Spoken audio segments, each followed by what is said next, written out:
both present physically and virtually. Welcome to today's topic on inbound and outbound investment structuring, FEMA and tax perspective. Today we have Mr. Rohit Kumar as the speaker. We welcome you, sir. I would request our chairman to escort the speaker onto the dais and hand him over with the floral bouquet. Super English Maraka, the face control. Full light.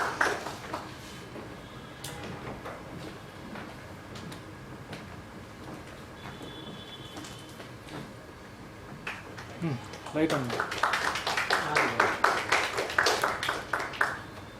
Off mark. Yenappa.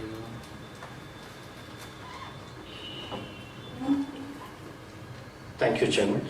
I request our Chairman to give a welcome address and welcome the guest. Today's speaker, Director Deloitte, Managing Committee members, professional colleagues, joining virtually and physically.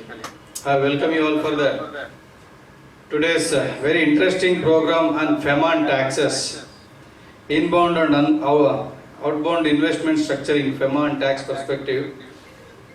It's a very interesting session. Very few professionals will practice in this area of structuring how to outbound and inbound. Any company wants to set up outside India office or their own sister concern set up in India, how to send money, what are the tax implications, FEMA related or income tax related, same way investments in India. But investment in India is very much liberalized since 1991. There is no much restriction as compared to outbound. There is very liberalized. Still, we have to see all the angles in FEMA and income tax, how it impacts the investor in India. To talk on this, when we invited Rohit Kumar on this topic, he immediately, even in his busy schedule, I think in Deloitte, they are all busy, but still he agreed to come as a speaker. Is the first time addressing our members in Bangalore, I think. He immediately agreed and has come here. I once again welcome you, Mr. Rohit Kumar. I welcome you all once again. Now, happy session to you all. Over to him.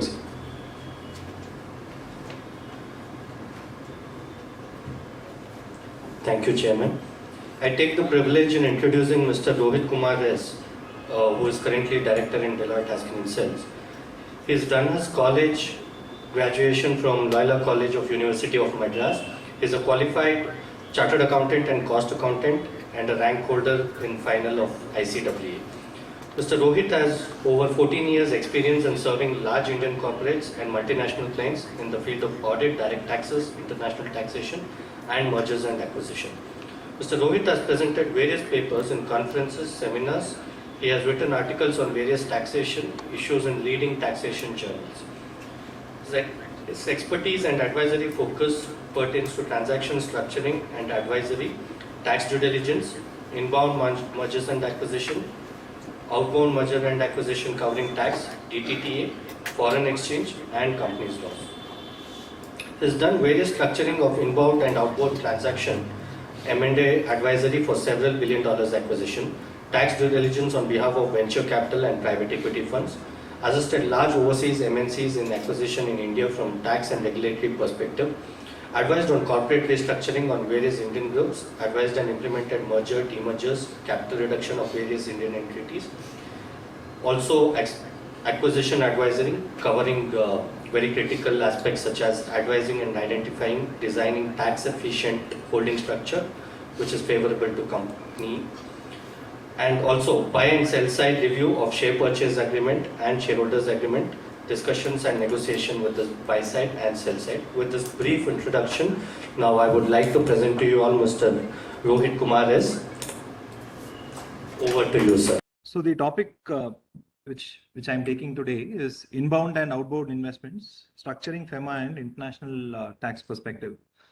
Now we are in, let's say, Bangalore. All of us are based in Bangalore, and Bangalore, fortunately, is India's Karnataka is India's highest state in terms of FDI inflows.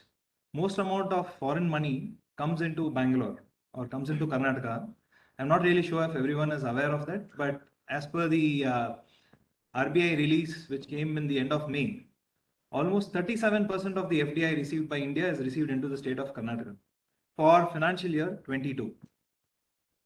So FDI, why is it important? FDI is important for various purposes. You know, it leads to development of the state, development of the country, infrastructure. All the foreign countries are looking at India because of the vast resources India has in terms of labor, in terms of land, in terms of manufacturing facilities, in terms of software employees. So all of these contribute to India being one of the favored FDI destinations. And Karnataka as a state, because of the IT pool and because of Bangalore being the hub for software and startups, it is getting the highest number of FDI in India. Now, India again was 142nd in ease of doing business. It has now come to 63 in the year 2020. So the government also is making steps or taking steps to see that investing into India becomes really easy. And I think the 63 is only going to rise. In another couple of years' time, when the next survey happens, India should be in the top 25 at least. Now, this is the statistics which I present to you. India has got about $84 billion of FDI in financial year 22. And most of this FDI, for some reason, comes from Singapore. Now, what are the reasons? Obviously, Singapore is a preferred country for holding investments. And Singapore is very favorable because it has a wonderful treaty network with a lot of countries. And again, the statistics here is out of this $83 billion, 31 billion has come into Karnataka. And again, of this 31 billion, approximately 8 billion is from Singapore. Now, what are the various routes? Like, let's say you have a client or you have a foreign investor saying, I want to invest into India. Is it he can simply invest, or there are certain conditions, he needs to take certain approvals, or there are sectors in which they can or they cannot invest? So let's split this into three. So foreign investors have three routes available to them. One is an automatic route, permitted for most of the sectors, software, IT and ITES. These sectors are under the automatic route. There is no prior approval required for investing in India under the automatic route. There are certain sectors which need approval, like defense, broadcasting, telecom, civil aviation, you know, and certain banking and financial industries. Now, there are certain sectors which are prohibited. Betting and gambling is one. Chit funds and nidhi companies are other. Real estate. Now, if somebody says, I want to buy and sell land into India, that is prohibited. What they can do, they can buy land, develop buildings, construct it and sell apartments. But they cannot sell the land per se. So real estate in a way is prohibited. Tobacco products is prohibited. Trading and transferable development rights, these are prohibited. And of course, atomic energy and railway is again prohibited. Now, you would know that Indian Railways is the only railway available to us. If you go to foreign countries, there are private railways which a lot of companies run. In India, for now, government has slowly started privatization of railways, but it has not started FDI into railways. We should also be aware, like if you have certain clients who are say from China or any of the nations which are sharing a land border with India, they are not allowed to invest into India freely. They need to take the government's approval before they invest into India. So this is a broad overview on what is allowed, what is not allowed, and for whom it is allowed. Right, now, who are the eligible investors? I mean, when we say eligible investors, we are looking at whether it can be entities or whether it needs to be individuals or whether it needs to be LLPs. So under the FEMA law, an eligible investor is any non-resident entity or individual. So there is no prohibition on that. Again, of a citizen or entity which is sharing a land border with India, if they are investing into India, you need a prior approval. NRI residents and citizens of Nepal and Bhutan, they are allowed to invest into India, no problem. NRIs are welcome to invest back what they are earning abroad into India. And again, companies, trusts or partnership firms controlled by such NRIs, they can also invest into India subject to certain conditions. Foreign portfolio investors, of course, the stock market, I think everyone is monitoring nowadays. It has been falling It has fell today, it rose yesterday, and there is a lot of fluctuation which can be seen in the markets. Now, FPI investors, they are obviously allowed, and a lot of money is being drawn out of India presently from the markets, and hence that's why one of the reasons contributing to the markets being volatile. Then SEBI registered foreign venture capital investors, they are again allowed to invest into India subject to certain rules. And obviously there are certain investment funds, insurance funds, pension funds which are allowed to invest into India. Now, what are the eligible investee entities? So Indian companies, right? Now, foreign investment is not allowed into partnership firms. It can only be into a company or an LLP. So Indian companies, FDI is allowed. Partnership firm only by NRIs is allowed on a non-repatriation basis. So if an NRI is investing into India, he can invest in a partnership firm, but a Microsoft, Google, Facebook, they cannot come and invest into a partnership firm into India. Now, startup companies, they can issue a lot of instruments. There are a lot of flexibility given to startups. And LLPs is something which the government is trying to promote. Now, sectors where 100% FDI is allowed through the automatic route, and there are no FDI linked performance conditions. In those sectors, foreign investors can invest into LLPs. Now, what are the type of instruments into which a foreign investor can invest? Now, what is clear, I can invest in a company, I can invest in a partnership firm. When I say a partnership firm, it has to be a limited liability partnership firm. Now, when it comes to a company, there are various instruments. There can be equity shares, preference shares, debentures, etc. So now let's see what sort of instrument is allowed when a foreign investor invests into India. One, equity shares, it is allowed. Share warrants are allowed. Fully convertible and mandatorily convertible debentures are allowed. So partly convertible debentures not allowed, optionally convertible debentures not allowed. Only compulsorily convertible debentures investment is allowed. Similarly, preference shares, redeemable preference shares, FDI isn't exactly allowed under the automatic route. You need to have it as a CCPS. So any of your clients who are startups looking to raise money, these are the instruments you can look at. There are basically only three instruments: equity, CCD, and CCPS. Now, there are certain notes which are called as convertible notes, and if a startup ticks all the boxes and is an eligible startup, then they can issue convertible notes. Capital contribution in an LLP is allowed, like how you have contribution to a partnership firm's capital. Similarly, capital contribution to an LLP is allowed. So these are the major instruments under which FDI is allowed. Now, pricing of the instrument. So let's look at how do you price these instruments. Like, let's say there is a fresh issue of shares. Obviously, we are seeing a lot of companies getting FDI in India, and they issue shares. Now, what happens? If it is subscription to the memorandum, if I am floating a new company, then there is no requirement of a valuation report. But if it's a subsequent round of investment, where I am raising funds by way of fresh issue of shares, it is compulsory that the shares are valued by a chartered accountant or merchant banker as per any international accepted pricing methodology, and then those shares are issued.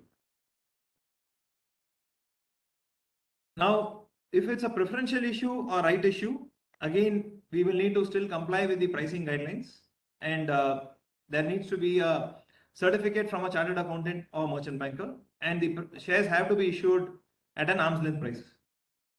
Similarly, when there is transfer of shares, like let's say one resident is transferring to another non-resident. Like let's say when resident is transferring to non-resident, non-resident pays money into India. So money comes into India. So government is very categorical in the way they have framed these rules.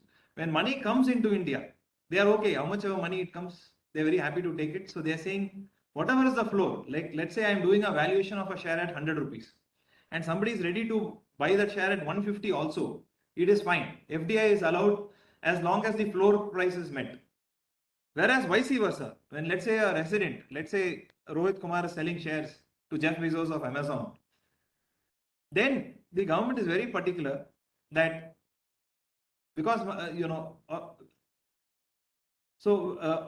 the other way around, when a non-resident is selling to a resident, so Amazon is selling Amazon shares to me, I cannot buy the share at more than the fair value. So when money has to go outside India, it is a cap. When money has to come into India, it is a floor. So these are two things which we need to be very careful when we are looking at transfer of shares of an Indian company when a non-resident is involved. Now, some of you may have certain questions. Like on this slide, what I have put down is the pricing guidelines as per FEMA alone.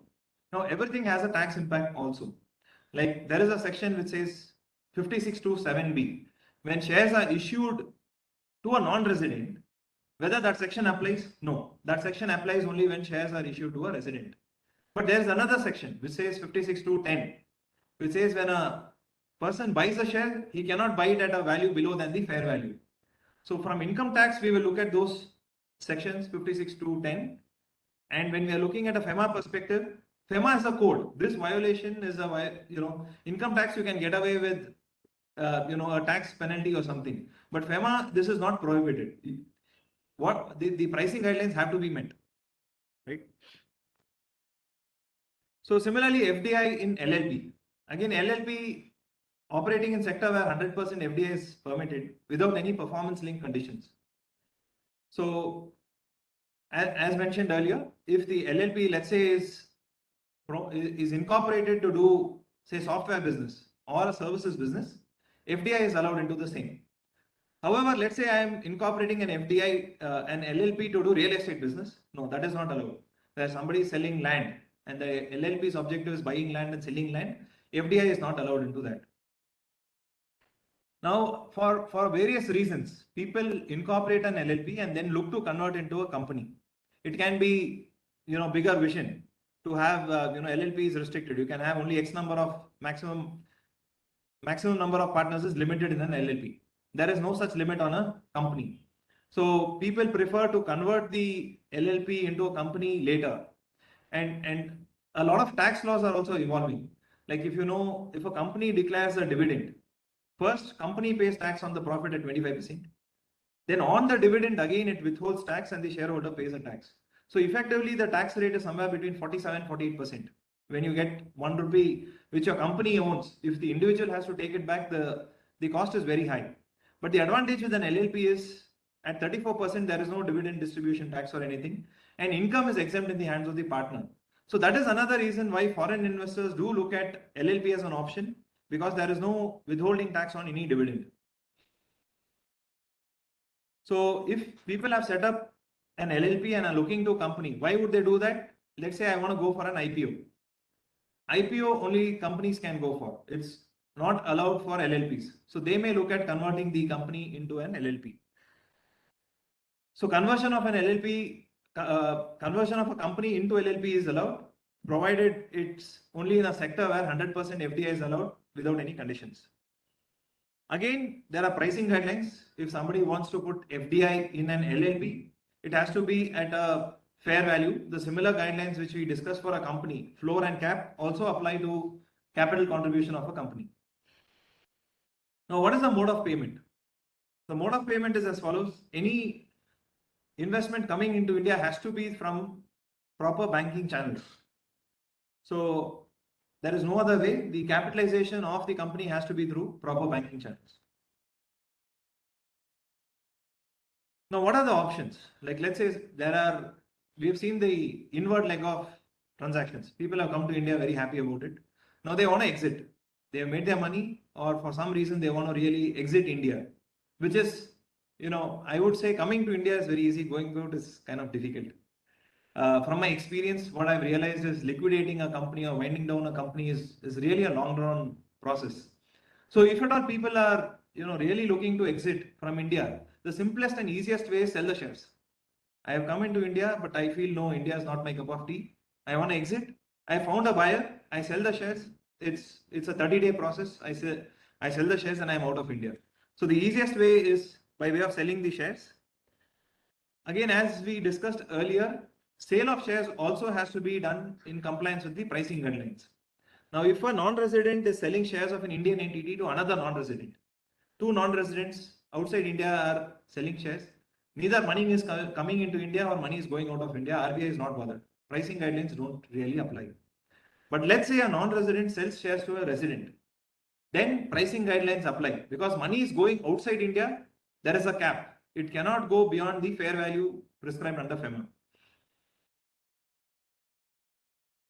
Now winding up, as we mentioned, if somebody is not able to find a buyer, then what is the only way? I have to liquidate the company. If I have to liquidate the company, what does FEMA law talk about it? Company law aside, FEMA law says, yes, you can liquidate the company, but there is a process. You need to take an NOC from the income tax authorities, and you need to take a certificate from the auditor stating there is no legal proceedings pending in any court in India against the company. So these are two aspects. Another way of exit, which is a very interesting way where people are like one of the classic examples is Vodafone and Idea. Idea is an Indian company. Vodafone is an UK-based company. Vodafone and Idea merged. So in a way, what happens? The other way of me directly not managing the India entity is by finding a strategic partner and then merging into it. Now, the FEMA laws do allow for merger. It's not that if a foreign company wants to merge, the FEMA law enables it. All it says is you need the NCLT approval and you need to file all the forms in place to enable you to get the ownership of shares of the merged entity.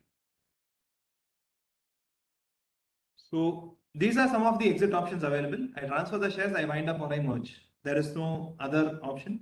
And when I say transfer of shares, some of the strategic investors, like let's say private equity or venture capitals, if they are owning shares in an Indian entity and they want to exit, the ideal point in time at which they exit is an IPO, because they get a better pricing at that point in time. And hence, at IPO, foreign investors exit. But if they are strategic investors, like let's say I'm an Amazon who is a long-term investor into India, they would not really exit unless there's something wrong with the country.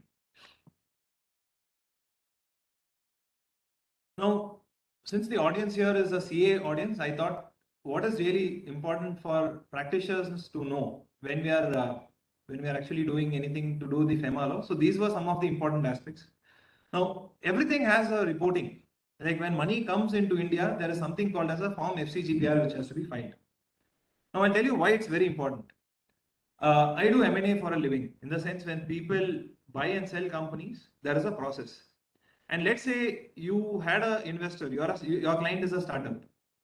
He has got 100 crores of funding from, say, some investor based in Singapore. You were his advisor. Now, the investor will probably have his own advisor.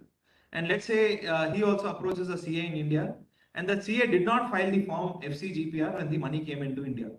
Like it was not reported to RBI. Then there is a problem, because tomorrow when he wants to exit, if he wants to sell the shares, the new buyer cannot buy it unless that FCGPR is regularized. What do we mean by regularized? You would file it with delay, like there may be 3 years, 5 years, whatever delay. Because in the RBI's records, the new owner will not reflect unless this form is filed by the original owner. Now, I have seen this to be a deal breaker in a lot of cases. If these forms are not done, the transactions really don't happen. Now, again, what can be the areas of practice? If you find that some of your clients who have got foreign money, this form was not filed, you can look at going and regularizing it so that tomorrow when there is some exit, they are not really hampered. And it also, from a practice perspective, it's an opportunity to go and interact with the RBI and get the forms in place. Similarly, there is another form called FLA, which has to be filed, where if a company has received any foreign investment, every year it has to report this form, which basically talks about the assets and liabilities of the Indian entity. Now, the third form on the screen is FCTRS. TRS is transfer of shares. So if there is any transfer of shares, now form number 1 was for investment coming into India. Now, after money has come, let's say I have bought the shares, Rohit Kumar has invested in Rohit Kumar Private Limited. Now I want to sell the shares to, say, Mr. Bill Gates, who's a non-resident. Now I will have to file this form FCTRS, because the non-resident, to reflect the ownership of shares, unless this FCTRS is filed, RBI will not know that I have sold my shares to the foreign company. Accordingly, this is very essential. Tomorrow, if Bill Gates wants to say sell to Elon Musk, he will not be able to sell unless this form FCTRS is filed with the RBI. This can be another area of practice where if for any of your clients these forms are not filed, you can look at regularizing it. Similarly, ESOPs, if we are issuing any ESOPs by an Indian company to which has received FDI and there are foreign shareholders, then this form ESOP has to be filed. And for LLP, there are similar forms equivalent to FCGPR and FCTRS called LLP1 and LLP2, respectively. Similar logic, unless these forms are filed, the interest cannot be changed. Now, there can be another very situation. Now, let's say Microsoft India has a subsidiary in India called Microsoft India Private Limited. And let's say Microsoft India Private Limited is buying shares in, let's say, for example, Ashok Leyland India Limited or in Ashok Leyland India Private Limited, for example, for our discussions. Now, so Microsoft is putting money in another Indian company. Is it FDI or not? Any responses from the audience here? Yes, it is FDI. Though it is Microsoft's India arm which is putting, it is a downstream investment. What we mean by downstream is ultimately that company is not controlled by Indians. It is controlled by somebody outside of India. So RBI will monitor even such investments. And you, as CAs, we need to ensure that the Indian companies, if they are further investing, then they need to file this downstream investment form and appropriately report to RBI what was the investment, at what price it was done. Everything applies. Even if it's a downstream investment, your pricing guidelines apply. So it can't be like, okay, you're saying Indian companies buying shares from another Indian company. Pricing guidelines don't apply because money is only moving within India. Answer is no. Even though money is moving within India, the source of the funds for the original company may have been from outside. And hence RBI will monitor even if two Indian companies who are foreign owned, if there is any transactions of shares of Indian entities, they are called downstream investment and we need to report those. Yeah.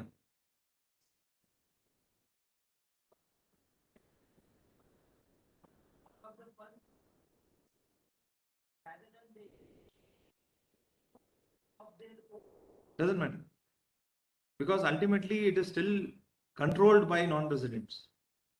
So, and you need to do this reporting because source of funds is not important. It is who's controlling those funds.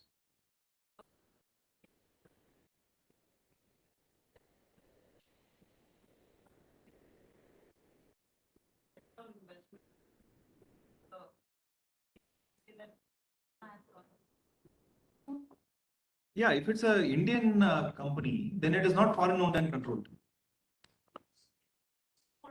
There is FDI into it.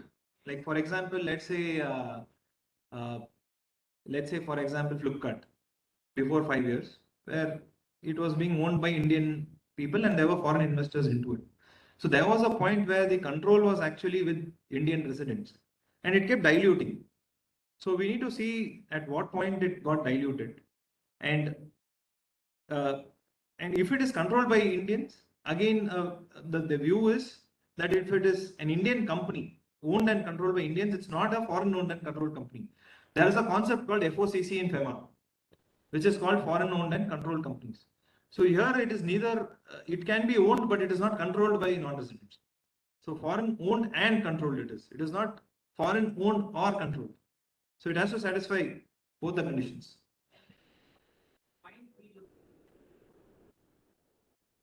Anytime. Subsequent transfer of shares of the indirect foreign investment also needs to be reported. You have to continuously monitor. Yes.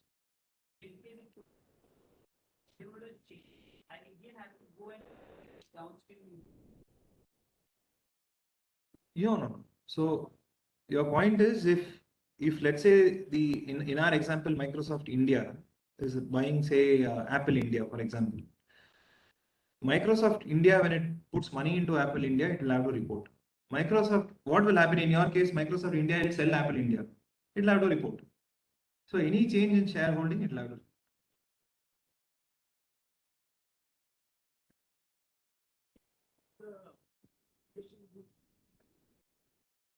It will apply. There are ways in which LLPs can also be valued. See, what is valuation methodology? There can be DCF, CCM, NAV, 3 methods. Valuation is on the business. It is not on the form of entity.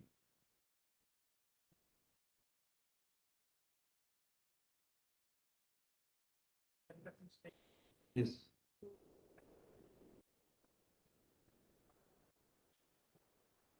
Yes.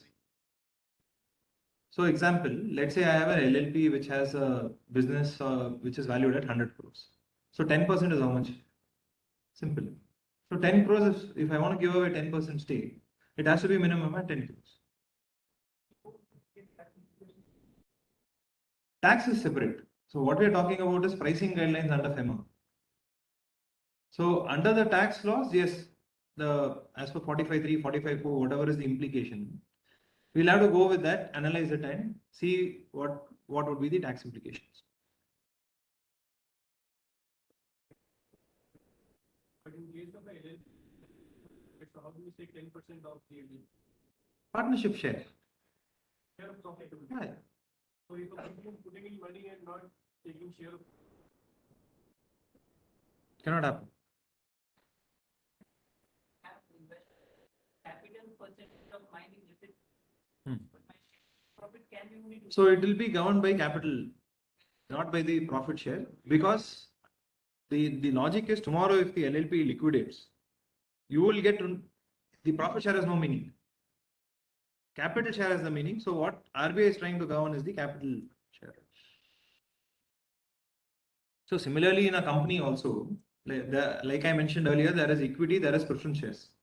Preference shares don't have voting rights similar to those of equity shares. Equity is the highest. But from a valuation perspective, usually both are valued similarly. Because of capital. Why? When I liquidate the company, preference shareholders has a preference.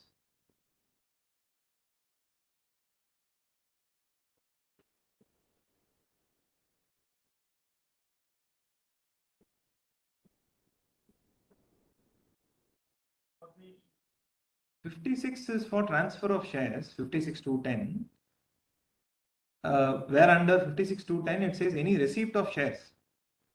So there are defined assets, movable property, immovable property. And in the movable property, there are 9 items given. Shares and securities, paintings, things like that. There are 8, 9 items given. In that, share of partnership is not there. So if your question is whether 56 applies on receipt of partnership share, it is not applicable because 56 to 10, it comes with the language saying 50 movable property means only what is given there.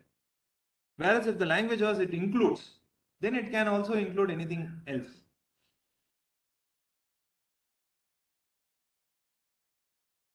So basically, now just to take a step further, now we are all professionals who know that if we may be approached when there is investment coming into India. How does it happen? Like let's say a foreign investor, you may look at a company in India. For example, let's say Ola, they are into electric now and entire world is talking about electric. So people want to invest in India because India has the largest two-wheeler market in the world. And obviously they know that it is going to very soon move into electric. So Ola-like companies are really in demand. Ola-like, there can be 100 other companies. Now, how does it happen? Like a foreign investor will first select, okay, Ola is there, Ather is there, some Mini is there, some 10 companies he will select. Then he will find, okay, for me, Ola doesn't suit because it is too big. Let me see something small. So deal selection happens.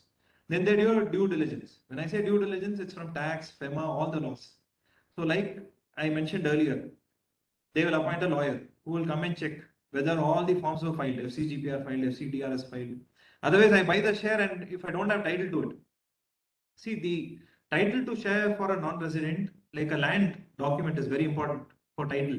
Similarly, I would say these forms like FCGPR, FCTRS are very important. If there is a mistake in that, then it is as good as me not having clean title to the share. So those kind of items are looked at in diligence. Obviously, the tax, accounting, legal, these are other aspects which are looked at. Then there is structuring. Now, what do we mean by structuring? Like I may have a company in India, like for example, say Tesla. If Tesla wants to buy Ola, if Tesla already has an Indian entity, it may not buy from outside. It may use its Indian arm to buy shares of the Ola entity. Why? There can be benefits, or it can even think about merger in future, things like that. So we again see the tax for the group. And what would be the tax on dividends? What would be the tax on capital gains? Like when somebody wants to sell Ola Electric, what will be the capital gain tax? And what are the other incentives available for direct and indirect taxes and other state government schemes? These are other things which people look at when they're actually structuring or investing into India. Then the purchase negotiations happen. They look at the financials.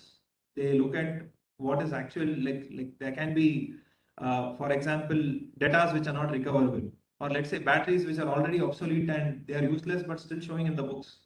I will have to write them off. So things like that in a diligence are looked at, and then the price is correctly arrived at.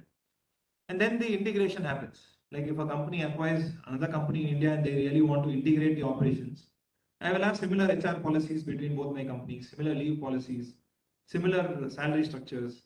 I will try and see whether they are complying with all the laws. So all those integration happens, and then obviously other services are like accounting and statutory audit, which can be. Now, what are the drivers? Like when since the topic is FDI, what are the drivers? Why when somebody invests into India, let's say one of your clients wants to invest into India, there are various aspects you need to look at. Like commercially, when somebody invests into a company in India, these are all the factors. Like let's say if Tesla again in our example invests into Ola, Tesla will have a non-compete with Ola saying you will not do car business because I am already doing car business. Or let's say they want to compensate the promoters of the Indian entity, they may suggest certain earnout structures, or they may say contingently, okay, today I am buying shares, you are owning 100%, I am buying 30% from you at 100 rupees. Next year, if you are able to capture 30% of the market, I will buy another 30%, but I will not buy 30 rupees, I will buy at 60 rupees. If you are able to capture 50% of the market, I will buy at 90 rupees. So all these things are also negotiated when somebody invests. So how to structure those? So that the tax liability is the lowest. Also, whether it is in compliance with the FEMA rules. I may say, okay, I will buy it at X value, Y value, Z value. Now that X, Y or Z value which I am buying, like in our example 30, 60 or 90, whether it is complying with the pricing guidelines. This is something else which we may need to check. Now, what happens on indemnities? Like let's say I invest into, for example, uh, a Siemens in India, and say Siemens is into electric switches, for example, and if or electrical items, and if there is any of those components which they have sold, if there is a warranty attached to it, and tomorrow because the warranty claim comes and hits the company, and I have bought that company, I may have to shell out more money to all the customers who have bought those faulty electrical products. So I may say, okay, you have told me that all what you have sold is of good quality, and if I understand 5% or 10% usually can be default, but let's say 50% is faulty, then I am hit with a huge claim. So I put clauses in my SPA saying, see, if anything more than 10%, you will have to reimburse me for the rest. So those are called indemnity packages which come into SPAs. Then there are certain condition precedents and let's say condition subsequent. Maybe your factory is on a land which doesn't have all the environment clearance, water clearance, pollution clearance, and maybe it's only a matter of time. So you may say, okay, I'll invest into your company, but you are an Indian, you can take all these risks. I don't want to take all the risks, get all the clearances in place. Then only I'll pay you the money. I'll sign the SPA. I'll give you a guarantee, I'm going to buy your shares, provided you fulfill 1, 2, 3, 4, 5 conditions. Those are called conditions precedent. Similarly, there may be certain conditions which can be done even after the transaction. So what are the tax drivers? Again, valuation, what is the tax cost on repatriation, and what are the tax incentives? Like if I transfer shares, all of you may be aware there's a section called 79. So if the shareholding of a particular company is not 51% same in the year in which loss was incurred and in the year in which loss is set off, those losses are not available for you to carry forward and set off. So these kind of things we advise our clients, because at times the loss may be so huge that they may want to carry forward it. Then we suggest, okay, you're selling your company, don't sell beyond 49%. Yeah. Yeah.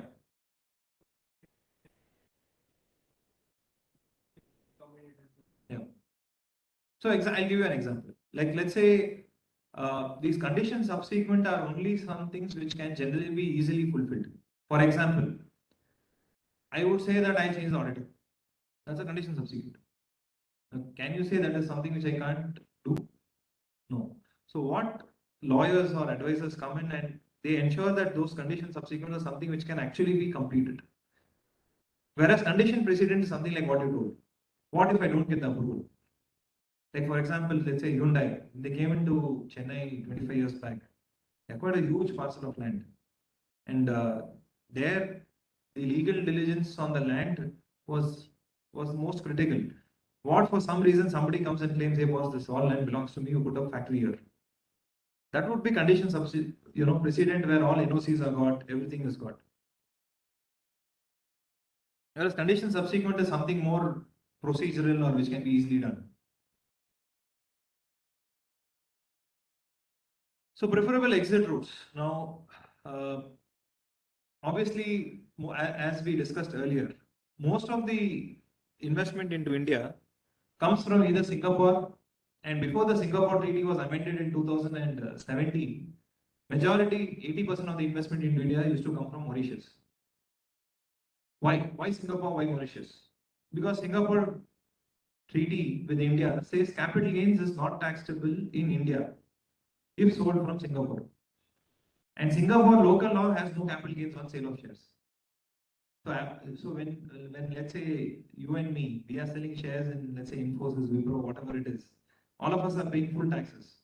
Whereas the same foreign investor, if he comes from Singapore, he doesn't pay any taxes. Now this treaty was done in a time when India actually needed money. And Singapore said, see, I'll source you the money. And they said, okay, one of the conditions is you give capital gains exemption. Now, why did they renegotiate it in 2017? Now India believes, yeah, we've got all the FDI, we've got all things in place. So now no longer any treaty benefits, they renegotiated it. Now the tax authorities across the world, every other day you may be reading some ruling on Singapore or Mauritius, saying whether treaty benefits is available or not available. Tax authorities are going just beyond the substance. If there is a paper company in Singapore or Mauritius, they are clearly denying the treaty benefits, even though the treaty is in existence. Which means, if at all there are sellers, your clients have come from Singapore, they can't be shell entities any longer. There has to be one CA or some finance guy or some 4-5 people team, or they should have some operations in Singapore, let's say trading, which builds substance in Singapore. If the investments are made prior to 2017. Obviously, any investment after 2017, no treaty benefit is available. Similarly, GAR, all of you are aware, and I think a few days back in the ET also, Economic Times, there was an article saying, government is seeing how to use GAR. Very scary. That kind of, article, if government is saying, okay, they are going to, so far they were silent. The law came into existence in 2017. But until 2022, there is not many cases which have been picked up under GAR. Now, government is looking at this, evaluating what they should do to ensure any colorable device or anything which is done without any commercial intent, only for tax avoidance, it may get caught under GAR. Now, there's a very interesting section. I don't know how many of you would have evaluated. There's a section called 112(1)(c), subsection 3. When a non-resident from US, let's say, sells shares in an Indian company, he pays tax only at 10%. Whereas you and me, if we sell shares, we pay tax at 20%. Now, that is the tax rate available to a non-resident. It's beneficial. It is, of course, discrimination towards us Indians, but for the purpose of FDI, government had done that. Now, again, as CAs, most of it, the sellers and buyers come to us for 15 CA, 15 CB. We are required to do withholding tax computation when shares are sold. So what do we do when there is any payment made to a non-resident, even if he's selling shares? All the capital gains has to be computed, deducted, and deposited with the government. Which means you have to have a 15 CACB in place before you remit the money out. Otherwise, your banker will not allow the remittance. Now, what are the interesting aspects you need to look at when you are withholding taxes? There are a lot of new sections now which have become applicable. There is 206 AB, which says, PAN. If PAN is not there, then whether this 10% rate will apply or whether I go to the 20% rate. Now, again, forget the PAN. There's another section which says if you not filed the return last year, then what happens? Now, those sections have certain carve-outs. Like for non-residents, if they don't have a P in India, there is exemption given. But again, if you look at it very careful, you will have to analyze all these things before we are withholding of any taxes. Again, on the cost, capital gains is sale consideration minus cost. Now, on the cost, whether we have all the documents in place to support the cost. These are other things which we may need to look at before signing off on any 15 CACV. Now, a lot of you may be issuing 15 CACVs for Singapore sellers or Mauritius sellers saying no tax to be withheld. You should put appropriate notes saying based on whatever representations you got, you believe they have substance in Mauritius. Money is actually going to Mauritius. It can't happen that shares is being sold to Mauritius, whereas bank account is of US or Netherlands or somewhere and money is going there. So all these things we need to check before we actually issue any such 15 CA and CBs. Point number 5, again indirect transfer, the famous Vodafone judgment, all of you or many of you may be aware, where the Indian government in one point of time, 2 Hutch companies sold shares in Hong Kong outside of India, and they said this is taxable in India. And then they changed the law retrospectively from 1961 to say, if I'm selling shares of foreign companies and the underlying asset is Indian, let's say the value is derived from India, then that is taxable in India. So we need to be careful if some of our clients or anyone is doing a transfer, they are saying, I'm only selling foreign company shares. Why should there be tax in India? You need to tell them that there is something called indirect transfer. And once that triggers, you need to trigger, the buyer also needs to withhold tax and deposit to government, file quarterly return, give him the form 16 to claim the TDS in his return. Another view is the seller also has to file a return in India. There are certain forms like 49D, form 3CT, all these compliances need to be done. Point number 6, section 56 to 10. Again, this was an anti-avoidance provision. Erstwhile, there was something called as gift tax law, where let's say I gift you something, you have to pay tax because it's a gift received, it is as good as income. That law is what has come into in the Indian Income Tax Act again by way of section 56 to 10. Now, what does section 56 to 10 says? Section 56 to 10 says, if I'm buying equity shares, I have to buy minimum at net asset value. And if I'm buying preference shares, I have to value it. Like let's say DCF or any internationally accepted methodology, as per that value, I have to buy it. So again, when we are doing TDS also, we have to check whether it is in compliance with 56 to 10. The contra section to 56 to 10 is 50 CA for the seller. So these are some aspects, like let's say somebody is selling from Singapore. Today there is insurance available, where companies like AIG and they are insuring transactions, saying tomorrow they will check, okay, how good is your claim for TD? And they will say, okay, we believe there is no tax benefits you are taking. But if tomorrow Indian government says, no, it is taxable, we will insure it. So there is insurance product available for withholding tax also. It comes at 7-8% cost. So the reason why, let's say there is a Singapore treaty benefit somebody is taking. What are the consequences? 10% withholding. Apart from 10% withholding, interest. Let's say 7 years the case goes on, 84% interest. Penalty from 50 to 200%. So let's say you take a 200% penalty. Almost 4 times of the tax is what is the risk risk you have.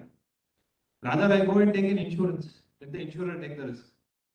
Buyer and seller want to be, that's the risk, or that's how when any investor. So I work with a lot of multinational clients. I work with a lot of tax heads. When we speak to them, they are like, boss, can Indian authorities again go and say treaty benefits denied? Can they dismantle the treaty? They're kind of so scared of the Indian revenue authorities. So that fear has led to all sorts of insurance products and all, which are today available. Now, another section, point 8, whereas practitioners, probably it's a very good area to kind of see.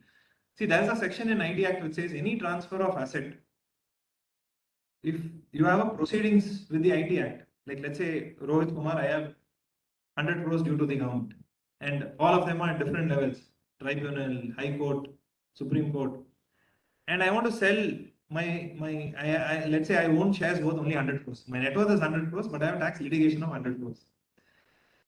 I want to sell this shares of 100 crores, take the money and then I relocate to Dubai. Then what happens? Government will never be able to recover their 100 crores. So there is an anti-avoidance section called section 281, which means before I sell a share to any buyer, I have to take a NOC from the tax authorities. When the tax authorities are going through my files, they will see all these things. How much you are getting? Okay, you are getting 100 crores, but your tax dues itself are 100 crores. So then they won't give it the NOC. Why is this important? Sometime back I said FCGPR, FCTRS are all very important, like title to shares. 281 is also nothing less. If this is not available, and let's say I sold the shares, and let's say you bought it, but you didn't take this 281. Tax authorities will come against you and they will recover the 100 crores worth shares from you. So your title to shares is gone. So the buyer, he would prefer that this 281 is provided, and then only he would sell the shares, or he would acquire the shares. No, this is required for everything. So you're selling land. You sell land to Mr. Srinivasan, and after selling, you plan to relocate to Dubai, and you may have 100 crores, let's say, litigation in India, but you've gone. So government will see, okay, what did this person sell before he went? Did he take a 281 from me? Oh, he has not taken. Okay, let me go take that land, sell that and recover my dues. So who's the affected person? Not you, the buyer.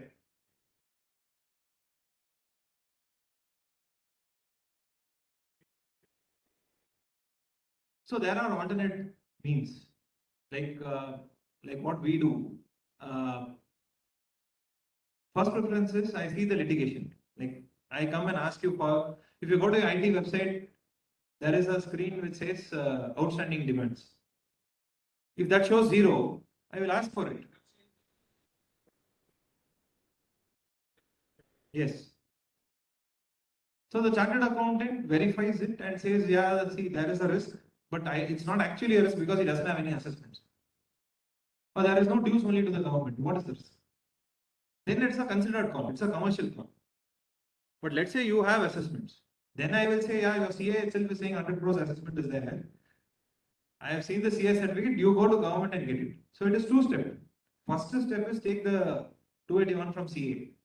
Then if you are happy, then okay, fine, don't do it. Because as you mentioned, if you go to tax authorities, you may or may not get it. And what I have seen is they even give conditional. Saying, okay, you pay all my demands, I'll give you this. They want to recover money. They know you are in need of this. So they'll harass you for it.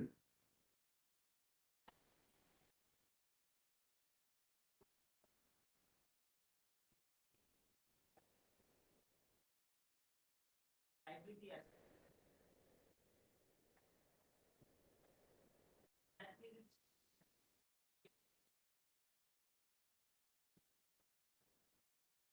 It is, if you read the section, there are two options. Section 281 says, without pendency of any proceedings or with the previous permission of the tax officer. So one, if there is no pending proceedings, in a way it is not mandatory. So it is not kind of mandatory, but people prefer to get it when I know that you are going to have litigation.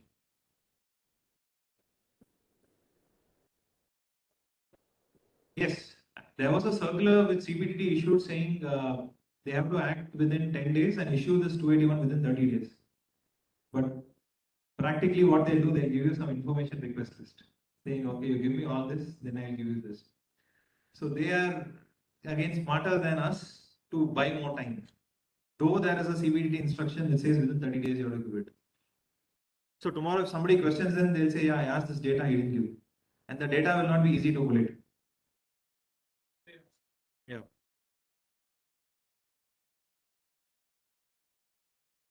think, yeah, point number 9, taxability on convertible instruments. Like if it's a CCPS, you convert it into equity and sell, there is an exemption available under 4710. So that can be taken care of. So I've just put a small case study. I've split my session into 2 halves. With this, I'll end the inbound part and we'll move on to outbound after this case study. So let's say, there is a company B, company A and company B. They are in the same business and company A wants to acquire company B. So company A will do a due diligence on company B and it finds out various issues.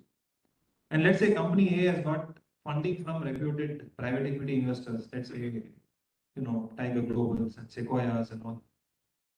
And then let's say company B has raised money from a local market, friends and families, startups. If you go to a startup, how do they raise money? I'll borrow from my uncle, I'll borrow from my grandfather, I'll borrow from friends, relatives. I'll have some 25 people who would have given shares, or I would have 50 people on my cap table where I've given shares. Now, company A, if it has to acquire company B, it has to go to 50 people and say, I want your shares. Is that practical? It is a long drawn process to buy shares of that company B. So this we have seen as a hurdle. A lot of people see the cap table before buying. And they say, oh yeah, there's so many shareholders, when will I be able to acquire all of that? So then they'll ask the promoters, you consult, you buy from everyone, I will buy from you. Then promoter says, okay, I'll buy, but then right, the family and friends will say, okay, fine, at what price you are getting? How do I know I'll keep the same? All sorts of issues comes. So all these issues are practical. While nothing in the law stops it, it kind of slows down the deal. So if any of your friends are like, okay, I am raising money, let him raise money from friends and family at a large scale. Not 50,000, 1 lakh, 2 lakh and all, because then tomorrow giving them exit becomes very difficult.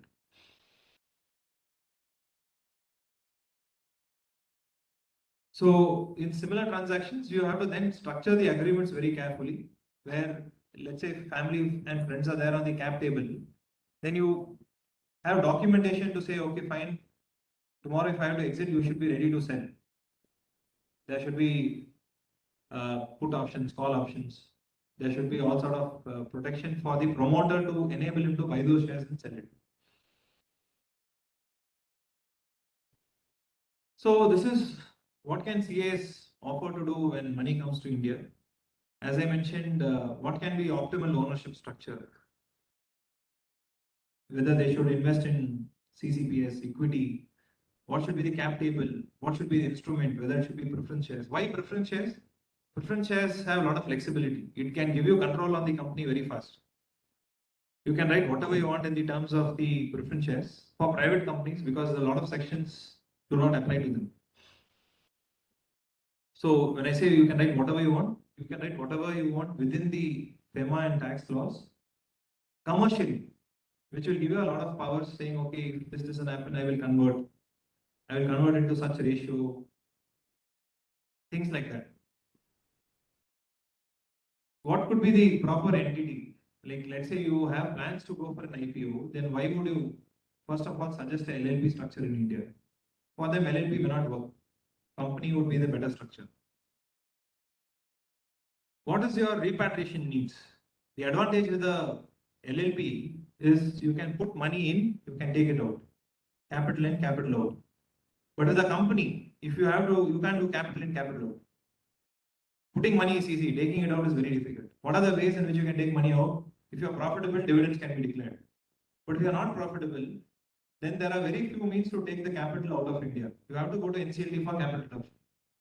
And today, I don't know how many of you practice NCLT. There is a 1.5 year kind of waiting list. Capital reduction cases are taking more than a year. Merger cases are taking a year and a half. High courts earlier used to approve in 3-4 months. So the NCLT, while the intent of government was good, the execution is bad and it's really not helping corporate M&As. It may be helping IBC cases, but again, this is something which, as CAs, we should advise our clients, saying, see, tomorrow if you're putting money and for some reason you want to take money out, then you will have to go to NCLT and NCLT will take 1 year. But if you're making profits, yeah, dividends are freely repatriated. It doesn't take time. You just have a board meeting, declare dividends, and pay it.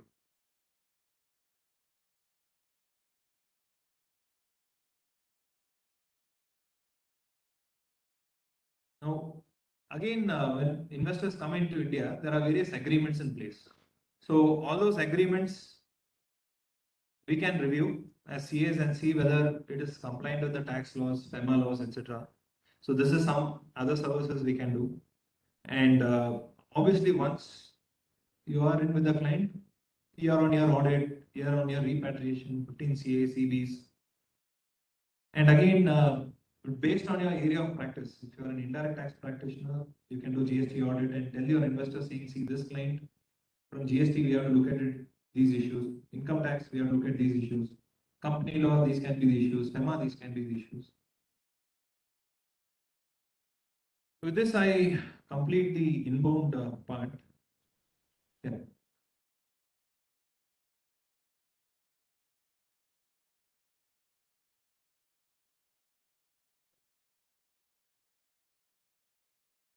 So sorry, what's your question?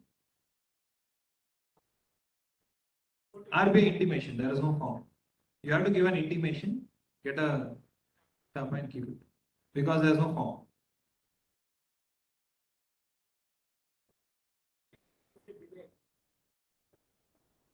Compounding usually between, it depends on multiple factors. One, amount of FDI involved. Two, sector in which you are there. Three, amount of delay. 1 year, 2 years, 10 years, 20 years. Four, reason for delay. Genuine, your mistake, banker's mistake. So there are multiple factors. Usually what I have seen is 1 to 3% of the FDI. Yes.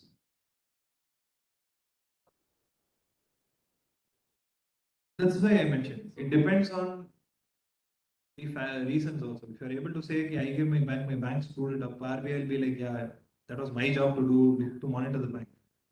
So they may not penalize you so much.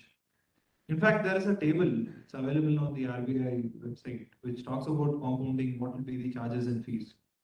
Quite complicated.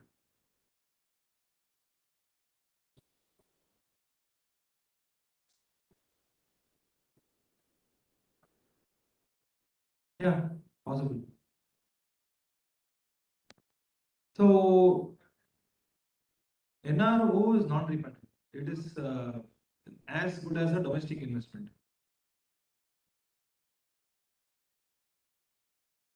Sorry?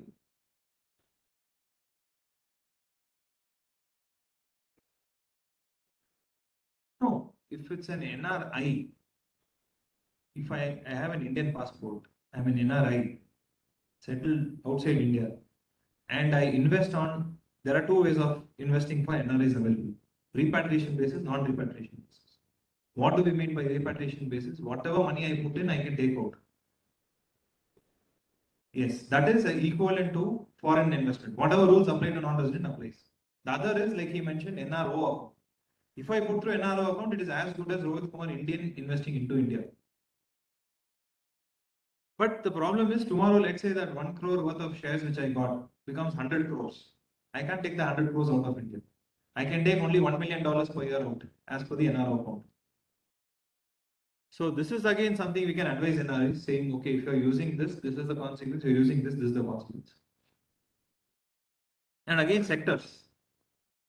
If it's on non-repat basis, NRI can do anything he wants, except for buying agricultural land. You can buy other lands, you can do trading in real estate, all of those things you can do, but you can't do agricultural land. There are 2-3 restrictions. So other than those 2-3, everything you can do as NRI. Whereas if NRI is doing on repatriation basis, then there is a schedule in the FEMA law. Only what is allowed there you can do. Any more questions before we go to the next section?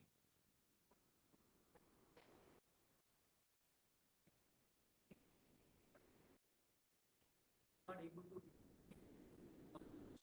deliver it, how to get over. How to write up the my implication. So the ECB policy, again, as I mentioned, if they want to write off the ECB, government will be very happy. Money is already coming. I don't have to give anything out. So that's the principle. If you follow this principle, the ECB policy has a procedure. You follow that, approach the RBI, and you can do it. Income tax issues on, see, ECB, you can either convert to equity.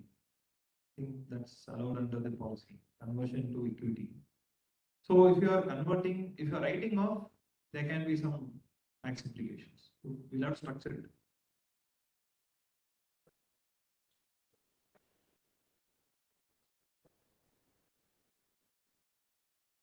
That's only what they have.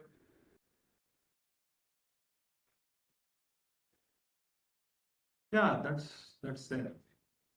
That's there.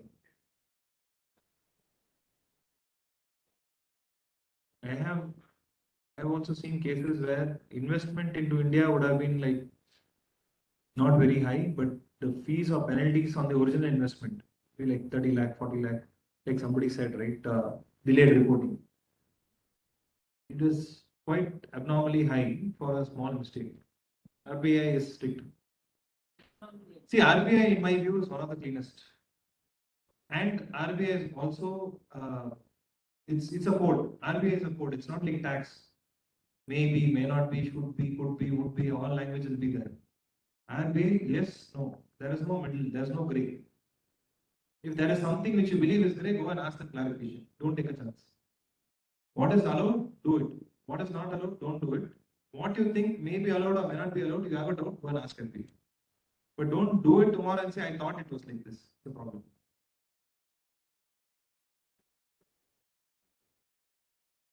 Transfer of TDRs.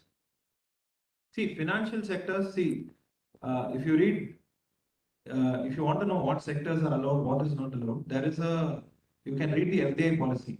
Just in Google, first click, you will get it. Consolidated FDI policy 2021. In that document, what the document says is FDI in all sectors is freely allowed. And for the below sectors, these are the conditions. Banking, insurance, real estate, defense, all of those comes under where there are conditions. Now, certain financial sectors, like anything which RBI governs or SEBI governs, the law says it is allowed provided you follow the rules given by that authority. So you have to see if there is a sectoral regulator like SEBI or someone. If they are regulating it, you have to see what are the rules given by them. Then you can do it. Partnership FDI is not good. NRI can invest. NRI can invest on non-repeat basis. Yes. Non-repeat basis allowed. Yes. Now, there is a trend going on.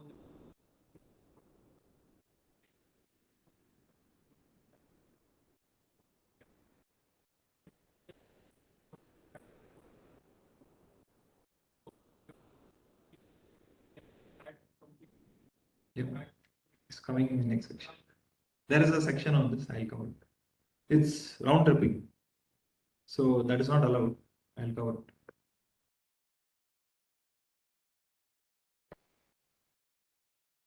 Okay, should we move on to the next section?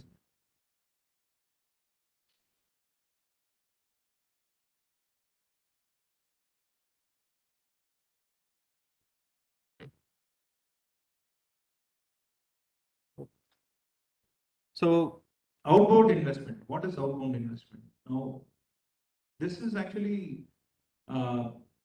you have clients who are having, let's say ambitions to set up offices in Singapore, Malaysia, Dubai, US, UK.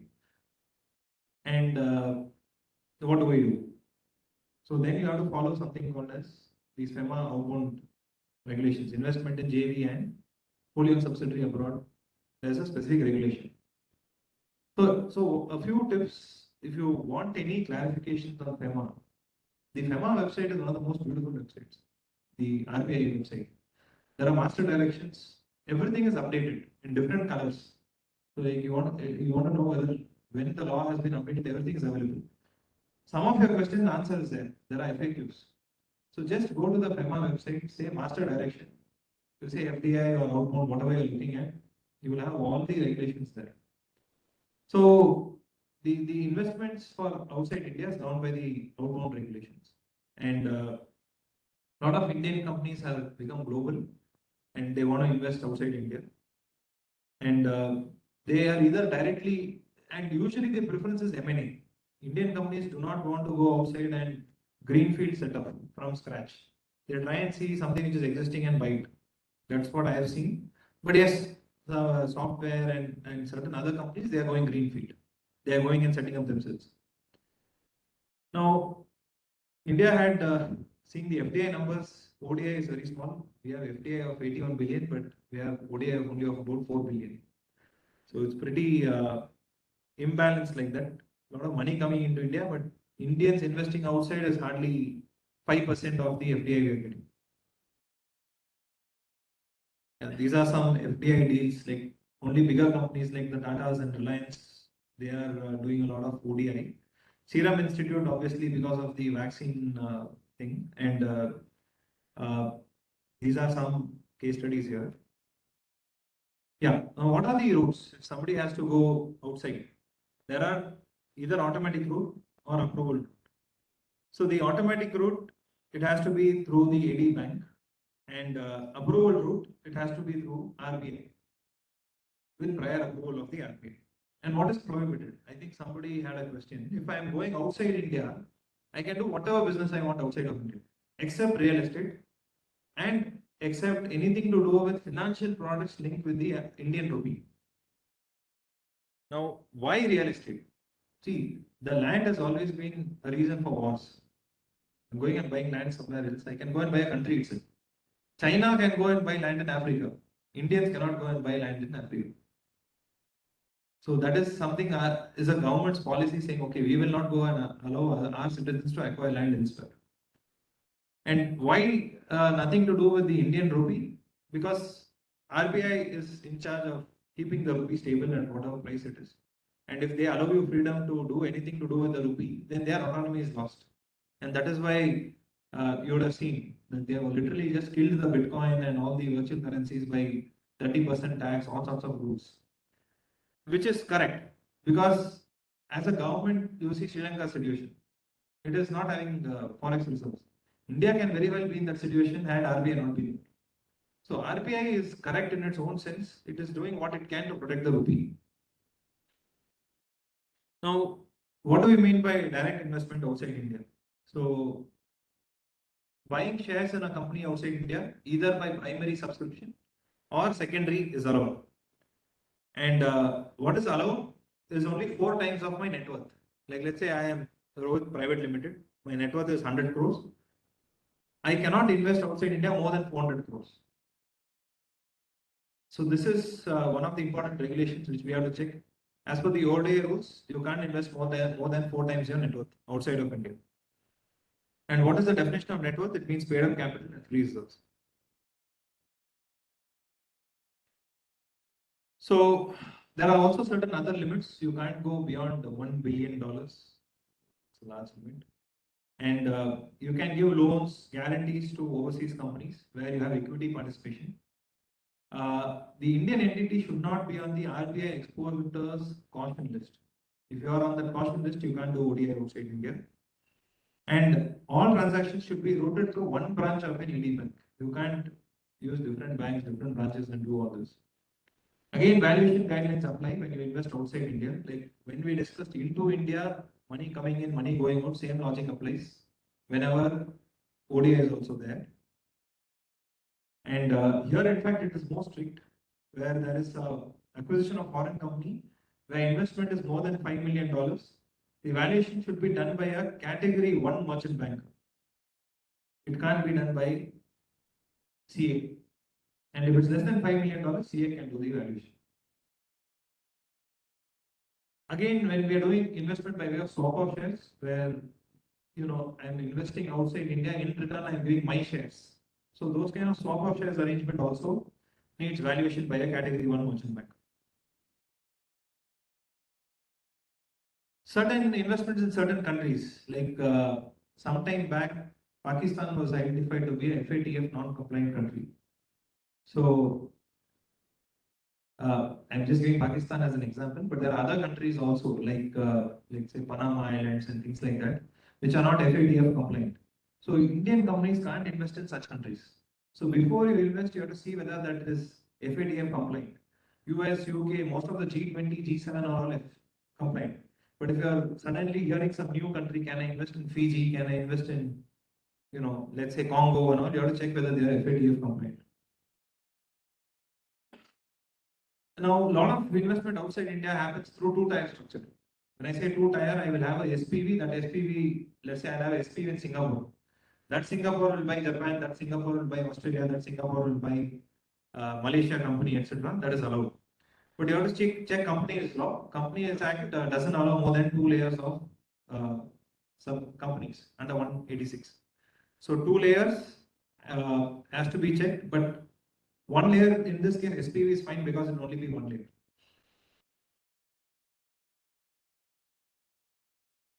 RBI, anything which is not allowed, as I did mention some time back, you need to go to RBI and seek specific approval.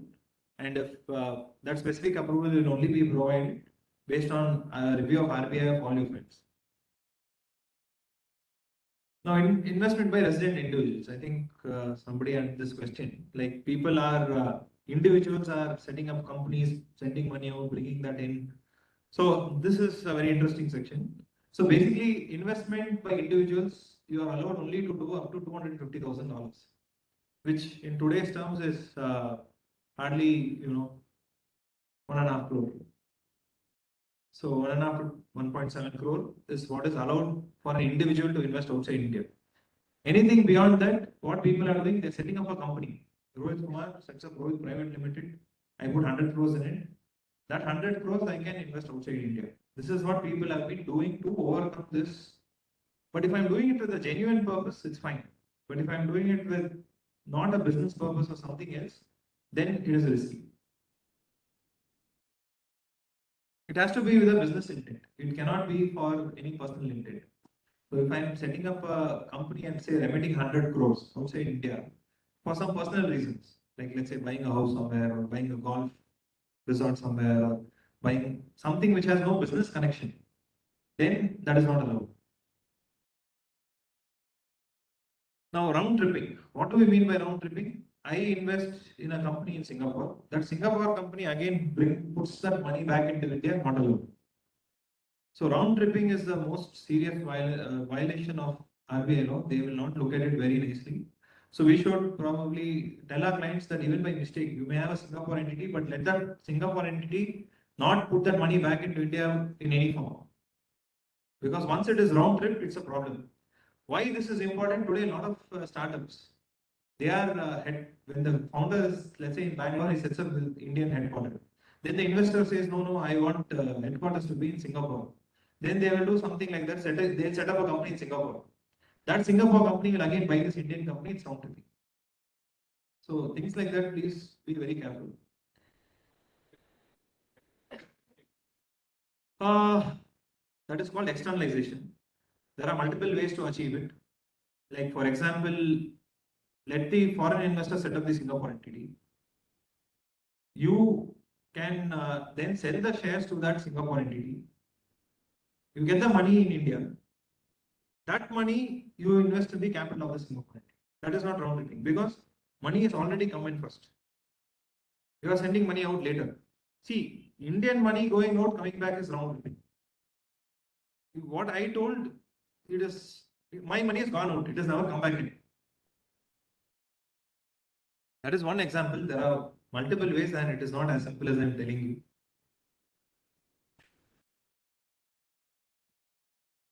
Okay, so we talked about investing outside India. Similarly, when I sell, if the sale results in a write-off, then there is a problem. You may need an RBI approval, but it depends on various conditions, why the write-off is there, etc. And whenever you sell, whatever dues were due to you, they have to come back to you or come back to India.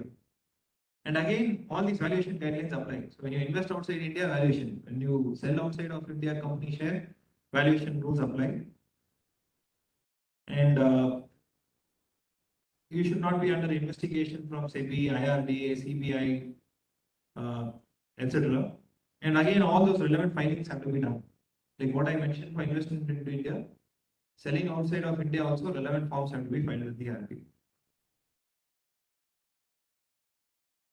So as I mentioned, if you are writing off, then there is a problem. There are various, like let's say an Indian company invested outside, and that company is loss making. So what do I mean by by write-off? In Indian companies' books, I have invested outside India 100 crore. That 100 crore today, if I have to write off, RBI will ask, hey, you sent rupee out, why is that money not coming back in? So they are not going to easily accept a write-off. So you have to give them the reasons. They are given limits here. If the investment is not exceeding $10 million, 75 crore, then it is okay. But anything beyond that, there is a problem. So these are the filing requirements. I have to intimate RBI within 30 days. I have to get the share certificate of the foreign company within 6 months. I have to get all my dividends, royalty, technical fees within 60 days of them falling due. Let's say a foreign subsidiary has declared dividend. That money can't keep lying outside, it has to come to India within 60 days. And any sale of shares of a foreign company done by an Indian party has to be reported and money has to be repatriated to India within 90 days. Then there's again an annual performance report which has to be filed, and again an annual return on foreign liability and assets which has to be filed within 15 July. Tax. Now, whenever people invest outside India, again, like how money used to come to India through Singapore and Mauritius. Strangely, those two countries are very popular if people are investing outside India. Anyone investing in, let's say, Africa, they will first put money in Mauritius. Then that Mauritius company will buy Nigerian company, Egyptian company, or South African company, etc. Similarly, if I am wanting to invest in Malaysia, I will go through Singapore. Why? The treaty network of Singapore with the Southeast Asian countries is very good. Similarly, treaty network of African countries with Mauritius is very good. So these were the reasons why people select an IHC. It is totally legal. You can do it. And there can be other reasons. Like if I directly hold, then somebody declares the dividend, it comes to India. Comes to India, I have to pay tax here at 25%. Whereas let's say I keep it in Singapore. Singapore does not tax foreign dividend. So there is no tax. That money I can use again to invest in some other country. So these are reasons why people look at setting up an intermediary holding company when they are investing outside of India. But our general recommendation is clean structures are best. Having structures where there are unwanted number of companies or companies which don't really have any purpose, just for the for the sake of holding. It's not really recommended. I'll tell you why. The world is moving into something called Pillar 1 and Pillar 2. Not really sure how many of you are aware of it. I'll spend 5-10 minutes towards the end of my presentation on it. Now, these are the reasons why there are various, why people prefer a IHC jurisdiction. As I mentioned, they like to keep the money outside if it is not taxed in India. Good treaty network, as I mentioned, Singapore, very good treaty network with Asian countries and Mauritius with African countries. Singapore does not have treaty with US. So if you are investing in US, best is to invest directly into US or invest through UK. UK and US are like brother and sister. They have very nice treaty network because obviously English speaking and most of the UK people migrated to US long back. So that treaty is very good. Again, there are thin capitalization rules and CFC regulations which you need to look at. Again, political scenario also has to be looked at today. Investing into Russia, investing into Ukraine, be very careful. You may invest going in easy, coming out again, you need to check. And again, banking networks. So there are countries where banks are there, but unless it's really reputed, you are trusting your money with a bank. Be very careful with the choice of banks when you are going outside of India. So this with this, I actually come towards end of the presentation on this subject, where I did mention some time back that the world is really changing fast and going to something called as Pillar 1 and Pillar 2 system of taxation. So what is this Pillar 1 and Pillar 2 system of taxation? The governments of all the world, all the countries came together and said, see, we can't have countries where there is beneficial tax rates and people are using those for avoidance of taxes. So they came up with two pillars. Pillar 1 is like, let's say Amazon, Google, Facebook. All of them don't pay, they pay 3% tax globally. In the sense, US has a tax rate of effectively 35%, including state and other taxes. But US headquartered companies are paying 3 to 5% tax. Why? They are keeping all their money outside of US. In countries like Ireland. How? Ireland has very good treaty network. Royalty income is, not taxable in Ireland at more than 2-3%. In order to overcome such harmful tax practices, where people are not paying tax in the country where actual sales is happening, like Amazon sales, majority of the sales may be happening in US, or Facebook, majority of the consumers of Facebook may be in US. But because some of the IPs are housed in Ireland, the income is sitting in Ireland, whereas the consumer is based in America. Ideally, the income should lie where the consumption happens. Like if you buy a hammam soap in India, Hindustan Unilever sells you the soap in India, money goes to Hindustan Unilever in India, they pay tax in India.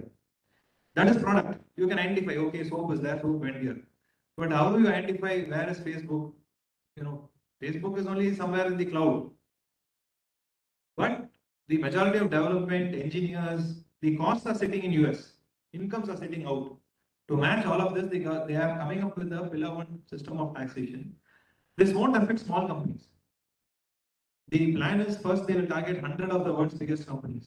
Then they will target companies who are $20 billion in revenue. $20 billion is 1,50,000 crores in revenue globally. So that is something called as Pillar 1. Now there is another interesting rule which is coming called Pillar 2. Now what is Pillar 2? Pillar 2 is Dubai, for example. Is there any tax in Dubai? Not until 2023. From 2023, Dubai is coming up with a 9% tax. Why 9% tax? Because of Pillar 2. Because the governments all over the world have come again and said we can't have countries with 0% tax. If your country is having 0% tax and you have, let's say Facebook is having operations in Dubai, for example, and they're paying 0% tax there. The new rules is saying Facebook, like America, can go and take from Facebook America what tax Facebook Dubai should have paid in Dubai at America rates. So this is called Pillar 2. They have come up with a 15% tax rate, minimum tax rate worldwide. So like a Dubai company will have to pay 15% tax in Dubai. Now, strangely, Dubai government has come with a 9% rate, even though the Pillar 2 says 15% rate.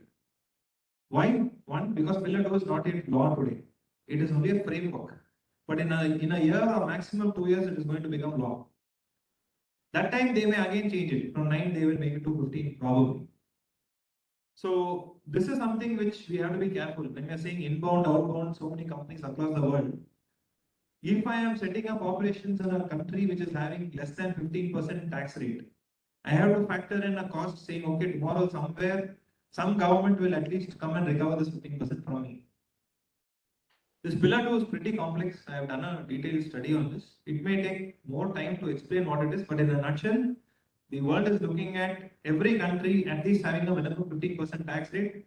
If some country is not having the 15% tax rate, some other country can recover the tax from you, either by way of TDS on payments or by tax on the parent entity in that country or by another method. So there are 2-3 rules called income inclusion rule, under tax payment rules, subject to tax rules, pretty complex. So subject to those, once this comes in, then Indian chartered accountants will not only have to study Indian tax laws, they'll have to study global tax laws. One small case study again. As I mentioned, if a company in India wants to invest in Southeast Asia and Middle East, Mauritius and Singapore are the best options. And yeah, what can CAs offer to do for outbound? Structuring, whether I should directly invest in US, whether I should go through Mauritius, whether I should go through Singapore. Second, what is the regulatory regime in outbound? All the FEMA compliances, valuations, income tax. Third, uh, what are the shareholding patterns for repatriation? Fourth, again in the Income Tax Act, there is something called POEM. What is POEM? Place of effective management. If an Indian company has, let's say, operations in Singapore, only paper company, and it is totally managed by the Indian company shareholders here, Indian government is very soon going to go and tax that entire Singapore's company in India. So unless you really have people in Singapore managing the Singapore company, it is not advisable to have any shell entities. Now, we should advise our clients saying this is a rule which is there in the Indian law. It had come 5 years back. Earlier, there was no POEM in Indian tax law. It is a very recent change. It will start impacting companies who don't have substance outside of India and who are managed from India. So other areas, somebody did mention RBI getting approvals is so difficult. Yeah, that's where wherever there is difficulty, there are CAs. So we should help clients in getting RBI approvals. It's an area not really practiced much by CAs. Usually lawyers are predominantly doing FEMA work, but in my view, there is a lot of scope, and it's just that we are not exploring. Think any more questions on outbound? We have some time. LRS is the only one.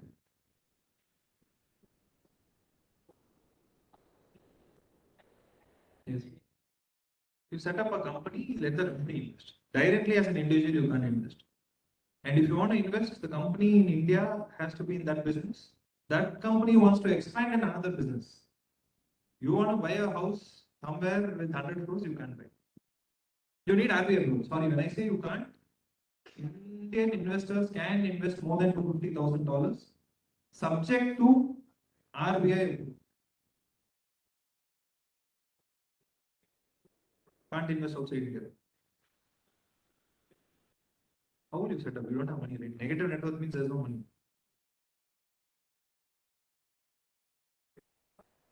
Okay, even if you set up another company, that company's net worth into 4 times. It is possible, but theoretically, practically how? If it's negative net worth, you're bleeding already. How will you may invest in another company down, and that company can invest. But then it will result in a write-off ultimately. Then again RBI approval. Yeah, they can invest up to 4 times net worth. The startups may be in loss, they are all capitalized. Like example, startup is getting every other day $100 million funding. 100 million is 750 crores. Losses is 500 crores, which means net worth is still 250 crores. But in our example, let's say losses is 750 crores, where's the money? That's why I said it's theoretical.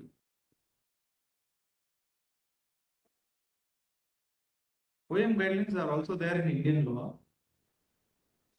Yeah, OECD too. No. Pillar 1, Pillar 2 came in 2019, where all these countries got together and said, see, there are harmful tax practices. Pillar 1 and Pillar 2, OEM came into Indian tax law in 2017 or 16 itself. Pillar 1, Pillar 2 came in 2019. I mean, the thought to come up with Pillar 1, Pillar 2 came in 2019. BEPS Action Plan 1 came in 2014. Because of BEPS Action Plan 1, OEM came into India. That is BEPS. BEPS 1. This BEPS 2 has Pillar 1 and Pillar 2. Base erosion property. How does the report say?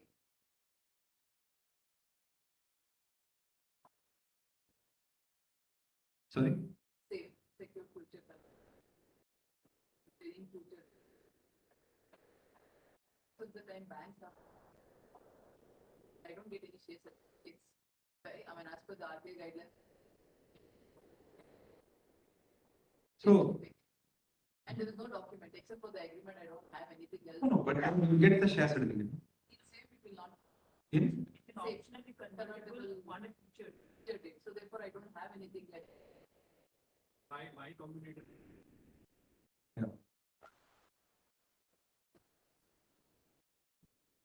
See, so what happens, I think, in your example, the money goes into equity outside India. From there, they get those kind of instruments. No, directly it is going into that entity. Like It's a convertible. convertible, not even convertible.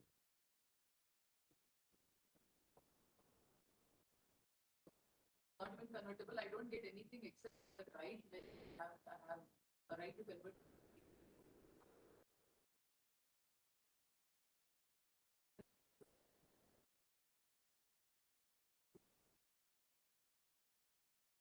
See, the words used in the RBI law is financial commitment.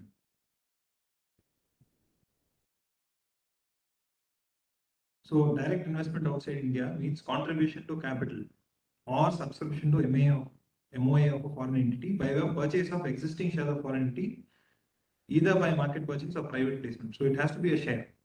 And financial commitment means equity, loan, and guarantees. So anything other than equity, loan, guarantee, not allowed. This is from the regulation.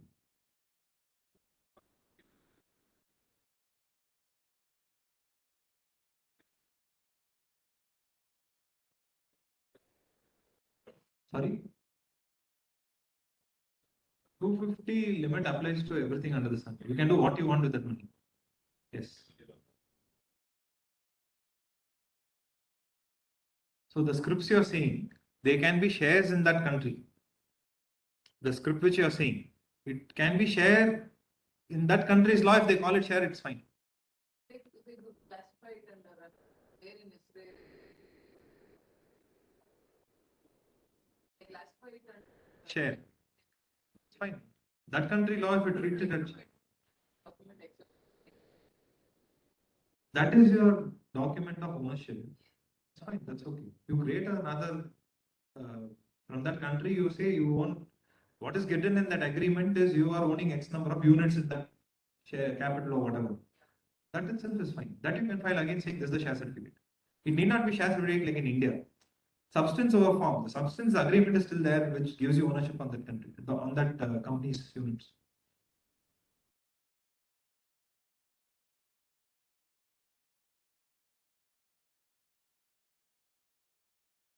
If there are any online questions, can some.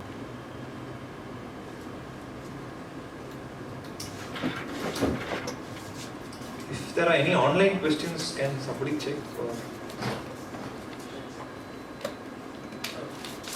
Externalization solution which you gave. In that there is one issue. The Indian promoters, they put back that much money into the foreign company. They don't have substantial shareholding of foreign company. That's why it's not as simple as it. There are options like use lump sum. I set up the structure with whatever. Let's say I have only 50 lakh. With 50 lakh, I set up Singapore. That Singapore company, the foreign investor puts say 1 lakh or 2 lakh. We set up an Indian entity. Where that foreign investor money comes to India, not my money. So the foreign investor money comes into. Then the structure is there, and then I do a slump sale from the existing structure to that structure. I achieve that. Typically, the foreigners will put much more than what the Indian. Typically they would. So that is where the instrument will play out. Yeah, it is pretty complex. It's called externalization. I will have different instruments to create this kind of structure.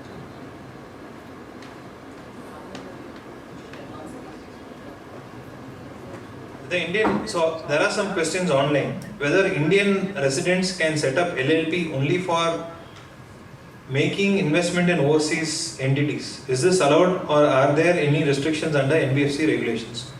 Good question. So if I am doing an LLP with a,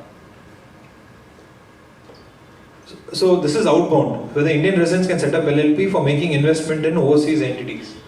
I think currently the overseas investment has to happen through an Indian entity. So if you read the regulations, it's mostly through a company. So instead of LLP, you may have to have a company and then do the same thing. And again, that Indian company can't be just a holding company, it has to have some other business also. Yeah, I just wanted to check that. Indian entity includes LLP, so you can do it subject to having some business. It can't just be a shell or a holding entity. And again, the outbound investment is allowed into all sectors. So if you are setting up a company, the reason why I am saying the Indian entity should have some business, legally it need not have. But then somebody will say substance over form, you would have otherwise gone under LRS. But instead of going under LRS, you are directly going. And hence, there is, the Indian entity should have that business, and that business you can continue outside India. So that's the logic of not just having a pure holding company doing it.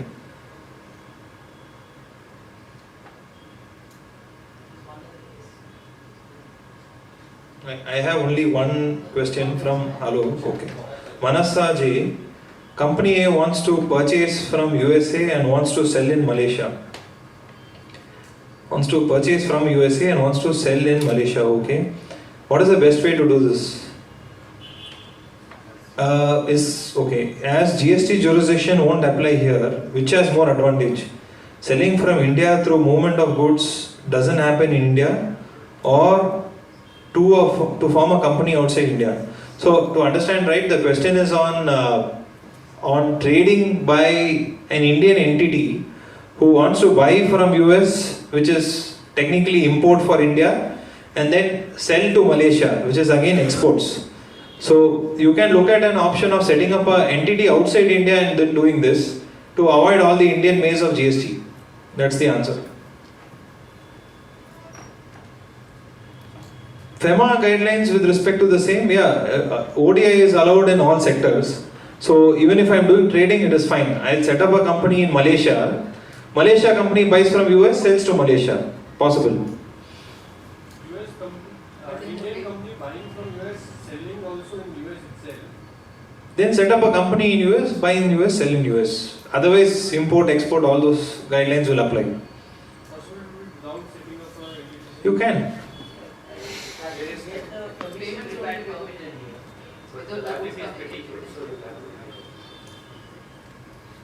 The reason of setting up an entity outside is also to cap the exposure to liability. Like if I have a company in US, whatever is the capital, that's my liability. But if I have from India, I am doing one transaction, then I am getting I am exposing my entire company to that one particular transaction. To laws of two countries. So trading, usually what people prefer to do is they set up a company in Singapore and trade. Reason is it has a lot of bilateral agreements which are very favorable. It has, again it's a seaport, there are so many other reasons. So even when they are setting up a company in Singapore, still they will again set up another company in US? Not required, no, because you're only selling to US. Buying also from US? Buying from US, selling from US, set up in US. Why in Singapore? Unless that intermediary jurisdiction, you want to keep money out. If you, in our earlier part of the deck, why have an intermediary company? Better treaty network, all those things you can evaluate.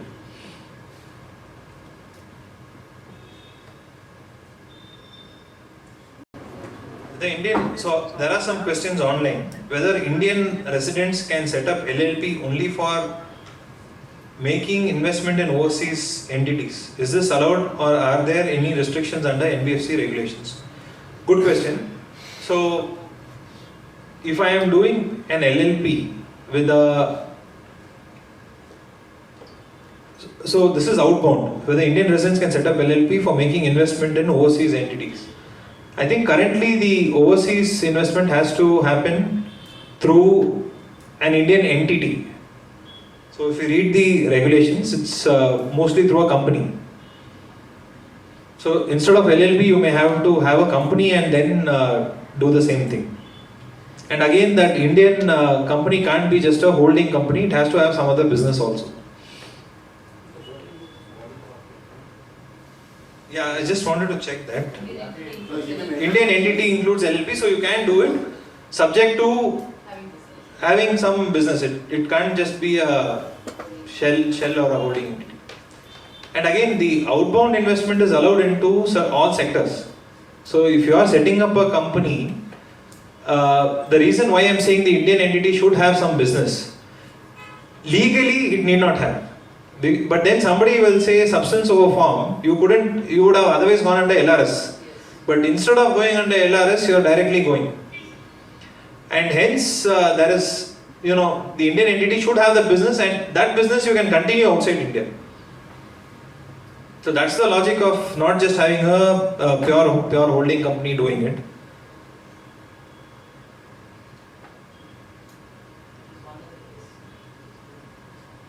I have only one question from Hello. Okay. Manasa Ji, company A wants to purchase from USA and wants to sell in Malaysia. Wants to purchase from USA and wants to sell in Malaysia. Okay. What is the best way to do this? Okay. As GST jurisdiction won't apply here, which has more advantage? Selling from India through movement of goods doesn't happen in India, or to form a company outside India. So to understand, right, the question is on trading by an Indian entity who wants to buy from US, which is technically import for India, and then sell to Malaysia, which is again exports. So you can look at an option of setting up an entity outside India and then doing this to avoid all the Indian maze of GST. That's the answer. FEMA guidelines with respect to the same, ODI is allowed in all sectors. So even if I'm doing trading, it is fine. I'll set up a company in Malaysia. Malaysia company buys from US, sells to Malaysia. Possible. US company, Indian company buying from US, selling also in US itself. Then set up a company in US, buy in US, sell in US. Otherwise, import, export, all those guidelines will apply. Possible to do it without setting up a entity? You can.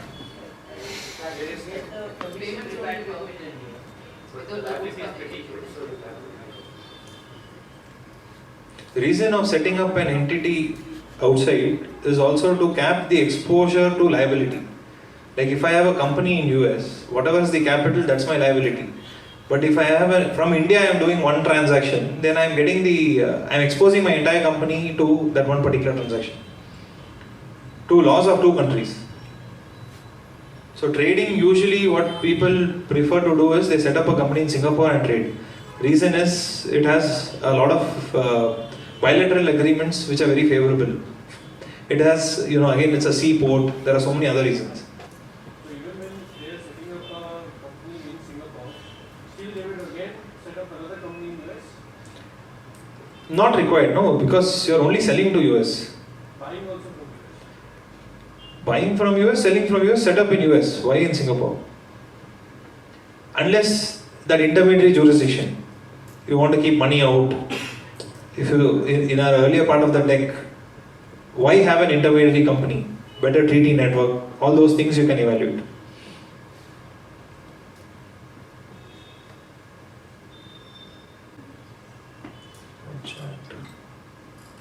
There's some more questions. Okay.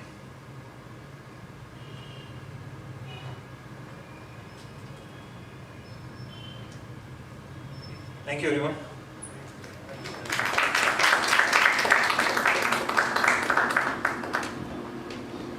Thank you, Mr. Rohit Kumar. We've come to an end of excellent session. Thank you for taking your time out in a busy schedule and addressing our members. I request our chairman to hand over a token of, as a mark of gratitude and respect, a memento to our speaker of the day.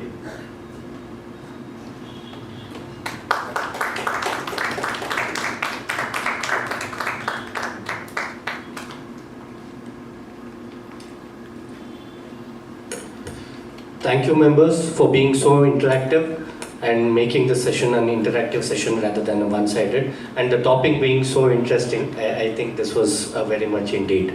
Definitely, on behalf of Bangalore branch of SISC, I thank each one of you for taking your time out and actively participating in this session today. Also, I once again thank you for making your time out in this busy schedule and gracing this. Thank you, sir. Thank you. Good night.